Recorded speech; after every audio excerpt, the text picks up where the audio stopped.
Republic day, प्रलय missile से लेकर तीनों सेनाओं की संयुक्त झांकी तक कर्तव्य पथ पर पहली बार दिखे ये दृश्य। भारत ने रविवार को 76वां गणतंत्र दिवस मनाया। इस अवसर पर कर्तव्य पथ पर आयोजित समारोह में देश की सैन्य शक्ति, कला एवं संस्कृति, विविधता और सरकारी योजनाओं की सफलता की झलक देखने को मिली। इस बार की परेड में प्रलय मिसाइल से लेकर सेना के तीनों अंगों की झांकी तक कई चीजें पहली बार देखने को मिली। राष्ट्रपति को सलामी देने वाली पहली महिला अधिकारी बनी कैप्टन डिंपल सिंह भाटी। कैप्टन डिंपल सिंह भाटी ने लड़ाकू दस्ते का नेतृत्व करते हुए चलती मोटरसाइकिल पर 12 फुट ऊंची सीढ़ी पर चढ़कर राष्ट्रपति द्रौपदी मुर्मू को सलामी दी, जिसके बाद वे ऐसा करने वाली भारतीय सेना की पहली महिला अधिकारी बन गई।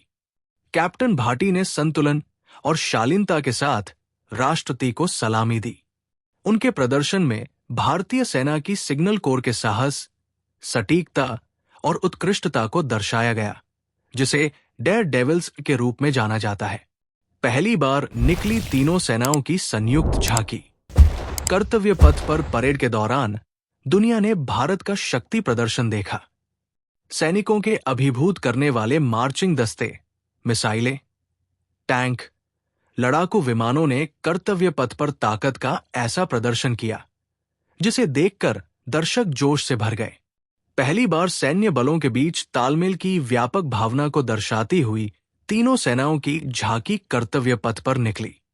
गणतंत्र दिवस परेड में स्वदेशी अर्जुन युद्धक टैंक, तेजस लड़ाकू विमान और उन्नत हल्के हेलीकॉप्टर्स ने जमीन, पानी और हवा में समन्वित ऑपरेशन का प्रदर्शन किया गया। तीनों सेनाओं की झांकी का विषय सशक्त और सुरक्षित भारत था। प्रलय मिसाइल का पहली बार हुआ प्रदर्शन। वहीं गणतंत्र दिवस परेड में पहली बार सतह से सतह पर मार करने वाली सामरिक मिसाइल प्रलय का प्रदर्शन किया गया। सेना और वायुसेना के लिए बनाई गई ये मिसाइल भारत के शस्त्रागार में पारंपरिक हमलों के लिए बनाई गई पहली बैलिस्टिक मिसाइल होगी। युद्ध क्षेत्र निगरानी प्रणाली का हुआ आयोजन। युद्ध क्षेत्र निगरानी प्रणाली संजय को भी पहली बार प्रदर्शित किया गया। सेना की स्वचालित युद्ध निगरानी प्रणाली सभी जमीनी और हवाई युद्ध क्षेत्र सेंसर से इनपुट है। पहली बार इंडोनेशिया की सैन्य टुकड़ी और बैंड ने लिया हिस्सा। परेड में 352 सदस्यीय मार्चिंग और बैंड टुकड़ी ने हिस्सा लिया। यह पहली बार था कि जब भारत के गणतंत्र दिवस पर इंडोनेशिया की टुकड़ी ने कर्तव्य पथ मार्च में हिस्सा लिया। यह भी पहली बार हुआ जब इंडोनेशियाई सैन्य बैंड और सैन्य टुकड़ी ने विदेश में परेड में हिस्सा लिया।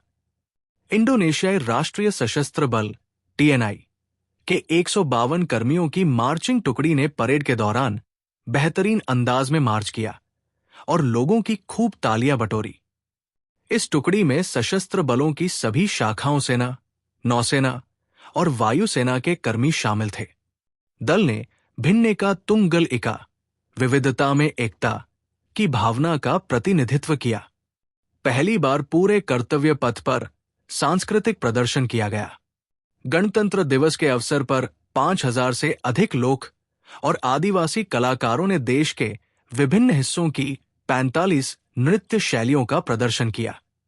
सभी अतिथियों को प्रस्तुति देखने को मिले। इसके लिए कलाकारों ने पहली बार पूरे कर्तव्य पथ को कवर किया।